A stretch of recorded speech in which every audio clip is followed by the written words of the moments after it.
Hey everyone, in today's video we're going to take a look at this Pioneer SX-780. Now, this receiver belongs to my colleague. He bought it new back in the late 70s and he's had it ever since. It's been sitting for quite a while though, I don't know how many years, but he tells me the last time he tried using it, the relay would not click, that it was in protection mode. So I've got this thing plugged in right now. I have not turned it on yet, and we're going to turn it on. Let's see what happens right now.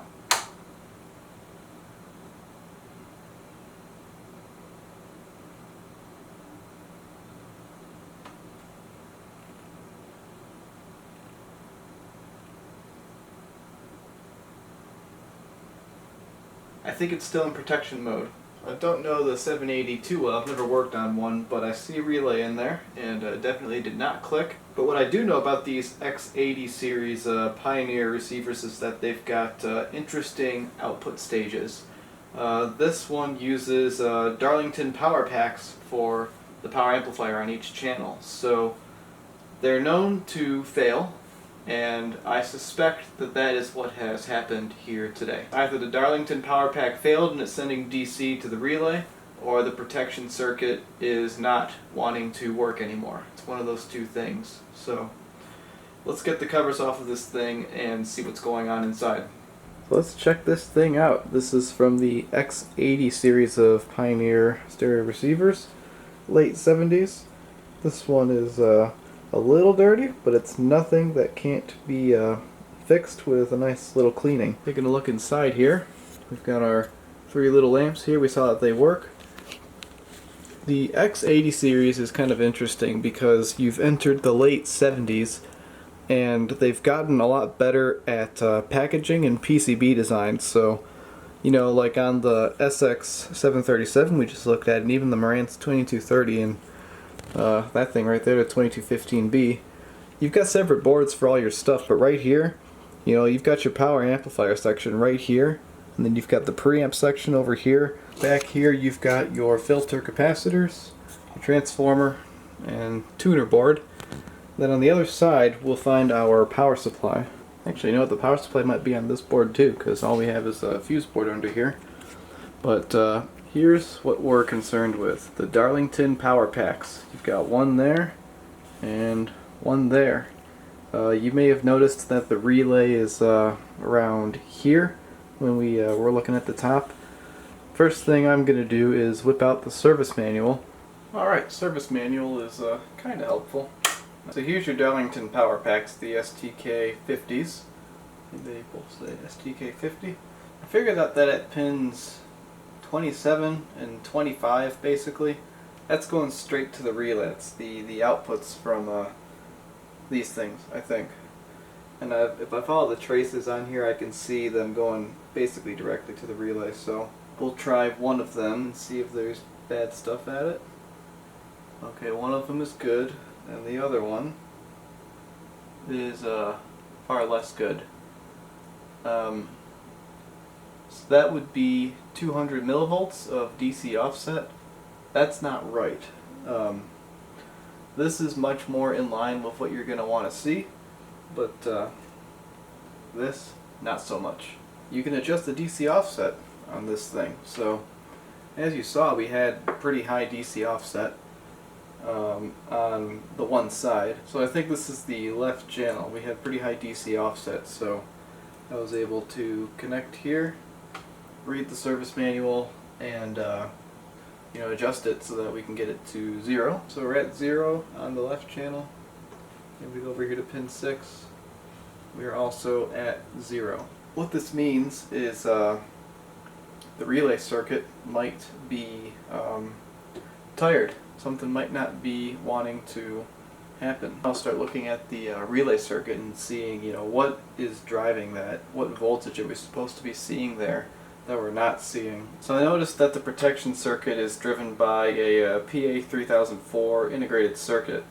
So I googled it and came across a audio karma thread where Mark the Fixer, this guy's amazing, talks about how the PA3004 works. You know, I was checking the voltages at this IC versus what I saw here. You know, they give you the voltages.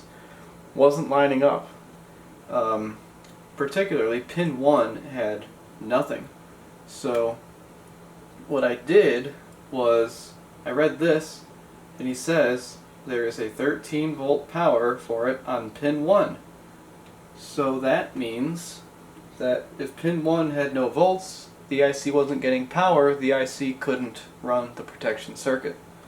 So what I did was I kind of went in here, I looked at the traces, and I was like, where can I find 13 volts in this receiver? So I followed the trace back to the transistor, this guy right here, Q25, and I found that one of the pins had it had like 14 volts. I think it was right here, it had it. And so what I did was I took this jumper right here. I think I jumped, I don't know what pin it was. One of the pins on Q25, and I jumped the base to pin 1. And first nothing happened, and then I took it off, and the relay clicked. And it hasn't unclicked since, so I'm going to turn it off, and let's see if it clicks back in.